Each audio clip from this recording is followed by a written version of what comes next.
그리고 어저께 바울이 그 에베소 교회에 보낸 편지, 바울이 로마 감옥에서 에베소 교회에 보낸 편지를 통해서 교회론이 무엇인지 이제 그 말씀 증거했습니다. 오늘은 뭐 더 많이 해야 될 주제들이 많이 있지만 이제 바울 사도께서 디모데에게 보낸 두 번째 편지, 이것이 바울이 마지막 유언 같은 겁니다.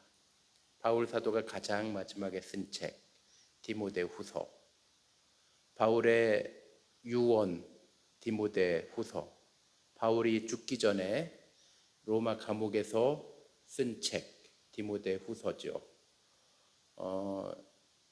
유대인들이 히틀러로부터 압제당하고 또 게토에서 이렇게 갇혀서 살고, 그리고 이제 또 여러 가지 억울한 누명을 쓰고 형장의 이슬로 유대인들이 죽을 때 자녀들을 모아놓고 하는 얘기가 너희들이 잘 돼서 앞으로 복수를 해야 된다, 이런 얘기 하지 않고요, 샬롬 이렇게 얘기하면서 마음을 다하고 성품을 다하고 힘을 다해 주 너희 하나님을 사랑하라, 샬롬 이렇게 얘기하고 히틀러로부터 사형을 당했던 그런 유대인들의 이야기들을 보면 이들은 가장 자녀들에게 하고 싶었던 이야기가 마지막에 유언으로 이렇게 남겨졌던 것을 알 수가 있습니다.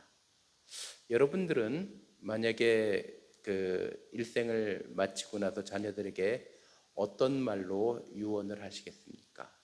저는 이 바울의 디모데 후서가 바울이 마지막에 자기의 자녀처럼 여겼던 디모데에게 쓴 만큼 이것이 유언과 같은 편지라고 보고, 요 말씀 바울이 디모데전서 1장에 보면은요, 바울이 디모데를 에베소에다가 두었다 이렇게 말씀하고 있어요. 그래서 바울은 로마 감옥에서 죽기 전에 에베소에서 사역하고 있는 디모데에게 마지막 편지를 보내는데, 그 중에 중요한 말씀 1장 7절입니다. 하나님이 우리에게 주신 것은 두려워하는 마음이 아니요 오직 능력과 사랑과 절제하는 마음이니, 그러므로 너는 우리 주를 증언함과 또 주를 위하여 갇힌 나를 부끄러워하지 말고. 바울은 감옥에서 이제 곧 죽을 사형 언도를 받고 디모데에게 말합니다. 복음 전하는 것을 부끄러워하지 말아라. 복음 전하는 것 때문에 고난당하는 것을 부끄러워하지 말아라. 이것이 바울이 디모데에게 말씀하신 유언과 같은 말씀이죠. 바울은 굉장히 많은 고난을 받으면서 일생을 보냈습니다. 때로는 많이 맞고, 때로는 모욕도 당하고, 때로는 강도를 만나기도 하고, 때로는 갇히기도 하고. 사실 죄인이 돼서 감옥에 간다는 것은 굉장히 부끄러운 일입니다만, 바울은 복음을 증거하다가 감옥에 갔죠. 그런데 이런 고난들을 바울은 부끄러워하지 않는다는 것입니다. 이 고난 받는 것을 디모데에게 너도 복음을 위하여 고난 받는 것을 부끄러워하지 말아라 라고 이렇게 편지를 쓰고 있습니다. 왜냐하면 10절에 보면 우리가 전하는 복음은요, 생명을 일으키는 하나님의 능력이기 때문입니다. 우리는 이 신앙, 이 믿음, 이 복음을 부끄러워하지 않습니까? 이것 때문에 고난받는 것을 부끄러워하지 않습니까?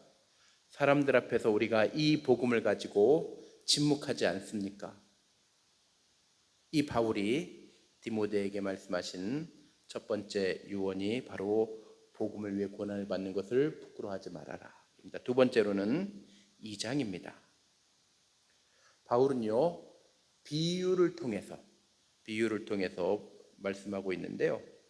2장 3절부터 제가 봉독하겠습니다. 8절까지. 너는 그리스도 예수의 좋은 병사로 나와 함께 고난을 받으라. 병사로 복무하는 자는 자기 생활에 얽매이는 자가 하나도 없나니 이는 병사로 모집한 자를 기쁘시게 합니다. 경계하는 자가 법대로 경계하지 아니하면 승리의 관을 얻지 못할 것이며 수고하는 농부가 곡식을 먼저 받는 것이 마땅하니라. 바울은 여기서 세 가지 비유를 들고 있습니다. 군인처럼 고난을 받는 것, 경주하는 사람처럼 법대로 하는 것, 농부처럼 수고하여 열매를 맺는 것.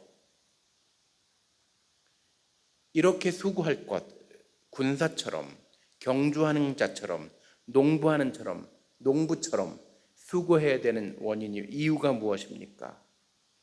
2절에 보시면 내가 많은 증인 앞에서 내게 들은 바를 충성된 사람들에게 부탁하라. 그들이 또 다른 사람들을 가르칠 것이다.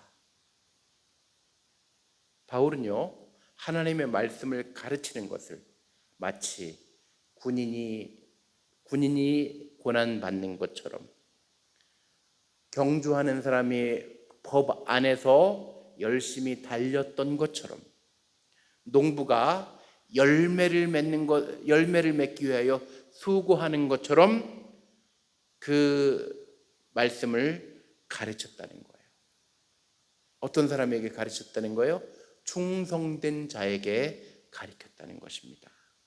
충성된 사람들이 하나님의 말씀을 들으면 어떤 결과가 있습니까? 그 말씀을 받고 끝나는 것이 아니고 그 말씀을 다른 사람들에게 가르친다는 거예요.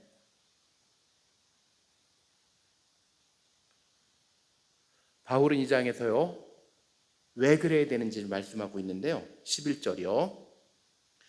우리가 주와 함께 죽었으면 또한 함께 살 것이요 참으면 함께 왕노릇할 것이기 때문에 마치 군인처럼, 경주자처럼, 농부처럼 이렇게 고난을 이겨나가면서 하나님의 말씀, 하나님의 받은 부탁을 충성된 사람들에게 전했다라고 말씀하고 있습니다. 특별히 우리 3장에서 바울은요, 실질적인 경고의 말씀을 하시는데요, 말세에는 고통하는 때가 이른다는 것입니다. 왜냐하면 사람들이 자기를 사랑한다는 거예요. 돈을 사랑한다는 거예요. 거룩함보다 쾌락을 따른다는 거예요. 경건의 모양은 있으나 경건의 능력은 부인한다는 것입니다. 그럴 때 바울이 디모데에게 이런 시기에 어떻게 살아야 하느냐? 3장 14절에 너는 배우고 확신한 일에 거하라는 거예요. 배우고 확신한 일. 이런 시대가 올수록 하나님의 말씀을 붙잡는 것입니다. 그래서 그 뒤에 말씀이 뭡니까? 그 유명한 모든 성경은 하나님의 감동으로 된 것으로 교훈과 책망과 바르게 함과 의로 교육함이 유익하니 이것은 사람으로 온전케 되게 하시기 위하여 하나님의 말씀을 주셨다는 거예요.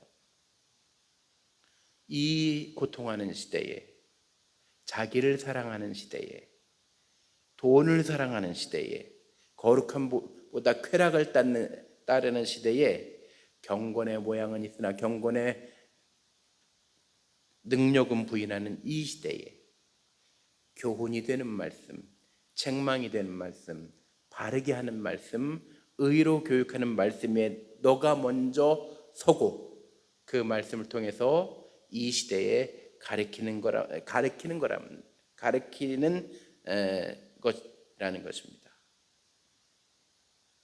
혼란한 시대일수록, 고통당하는 시대일수록 하나님의 말씀에 뿌리를 내리라는 것이 바울의 세 번째 권면이 되겠습니다. 하나님의 말씀만이 우리의 영혼이 살고 이 시대를 이겨나갈 수 있습니다. 마지막으로 바울은 사명을 다 감당하고 마지막 유언을 합니다. 4장 6절입니다. 전제와 같이 내가 부어주고 나의 떠날 시간이 되었다 라고 말씀하고 있어요. 전제. 우리 이스라엘의 제사는 5가지 종류의 제사가 있어요. 번제, 소제, 화목제, 속죄제, 속건제, 5가지 제사가 있는데요. 이 제사를 드리는 방법이 4가지 방법이 있습니다. 4가지 방법이 어떤 거예요? 화제, 불을 태워 드리는 겁니다. 그 다음에 요제, 흔들어서 드리는 제사입니다. 거제, 들어 올려서 드리는 제사입니다. 오늘 이 말씀에 보시면 4번째로 전제가 있는데, 전제는 부어서 드리는 제사예요. 하나님께 제사를 드릴 때 올리브 기름을 제단에 붓는 거예요. 마지막 한 방울이 남아 없어질 때까지 부어서 드리는 제사를 전제라고 합니다. 그런데 이 바울은요, 자기 자신이 전제로 드려졌다는 거예요. 바울이 사도행전 28장에 성경을 쓸 때요, 그때는 로마 감옥에 갇혔어도 언젠가 풀릴 것이라고 생각을 했어요. 그러면 내가 너희한테도 갈게. 내가 너희한테 가서 위로할게. 내가 너희한테 가서 권면할게. 내가 너희가 하나님의 말씀을 잘 지키고 있나 지켜볼게. 이렇게 옥중서신 에베소, 골로새, 빌립보, 빌레몬서에는 바울은 그때만 해도 다시 한번 여기서 풀려나가서 한 번의 기회가 있어서 전도하러 가고 권면하러 가고 신방 가고 위로하러 갈 거라는 것을 바울은 그 편지에서 말하고 있는데, 이 디모데후서는 나는 내 인생이 전제처럼 부어졌다, 주님께 모두 드려졌다, 한 방울도 남기지 않고 주님께 드렸다라고 말씀하시면서 나의 떠날 시간이 가까웠다 라고 말씀하고 있습니다. 그리고요, 4장 7절이에요. 나는 선한 싸움을 싸우고 나의 달려갈 길을 마치고 믿음을 지켰다 라고 말씀하시면서 이제 후로는 나를 위하여 의의 면류관이 예비되었다 라고 말씀합니다. 바울의 마지막 고백이에요. 전제처럼 한 방울도 남기지 않고 주님께 드려졌던 이 바울, 그리고 달려갈 길을 모두 마치고 마치 예수님께서 다 이루었다 하신 것처럼 이 바울도 나의 달려갈 길을 다 마쳤다라고 말씀하시면서 이제 나를 위하여 의의 면류관이 준비되었다라고 마지막으로 말씀하십니다. 이게 바울의 인생의 열매입니다. 바울은 이 디모데에게 이런 부탁을 해요. 참 저는 제가 이 지역들을 다 이렇게 돌아보면서 바울의 부탁을 보면서 참 뭐라고 표현해야 되나요? 이런 부탁을 했다라는 것, 디모데에게 2가지를, 드로아에 가면 2가지를 좀 갖다 달라는 거예요. 하나는 겉옷을 갖다 달라고 그래요. 겉옷. 그리고 하나는 두루마리 성경을 갖다 달라고 해요. 바울은 바울의 로마 감옥은 원래 물을 파기 위해서 이렇게 파는 수로예요. 그 수로에 바울을 쳐 넣은 거예요. 그러니까 여름에도 추워요. 여름에도. 그런데 겨울은 얼마나 춥겠습니까? 근데 그 추운 겨울을 날 때 바울은 외투 한 벌이 없었어요. 그러면서도 하는 얘기는 나에게는 의의 면류관이 준비되었다. 전 이 본문을 보면서 그런 장소들을 다 방문을 하면서